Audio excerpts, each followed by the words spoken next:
जैसा आपने कहा था, ये आपको कले के दिल तक ले जाएगी। कले में दाखिल होते ही मुझे तन्हा छोड़ देना और तुम लोग दरवाजे पर तैयार रहना। अगर मामला बिगड़ गए तो हमें लड़कर बाहर निकलना होगा। बिस्मिल्लाह। अल्लाह हम सब का मददगार हो। आमीन आमीन।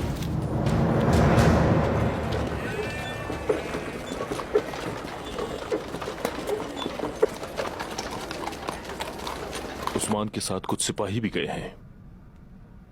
पुरान, अर्कुद, बुआच, सबको अपनी राह पर डाल दिया है। सब उसी की तरह सोचने लगे हैं, उसी के नक्शे कदम पर चल रहे हैं। आखिर वो ऐसा क्यों करना चाहता है? हाँ, क्या मसला है? वो इंतकाम लेगा। बाबा जान को इस बात का पता ना चल जाए। ये ना तजर्बेकार किस चीज का इंतकाम ले सकेंगे उनसे?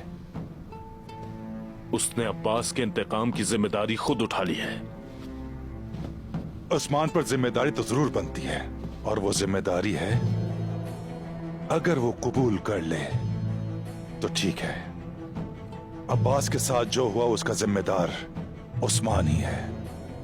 लेकिन अकेले इंतकाम लेने का क्या मतलब है? हमें भी अफसोस है अब्बास का। ये कबीला, ये सब जंगजू, हम किस चीज के लिए हैं गुंदूस? ये विलायत की सरजमीन है। यहां भेड़ियों के साथ भेड़ों को खा जाते हैं और फिर गले के नेके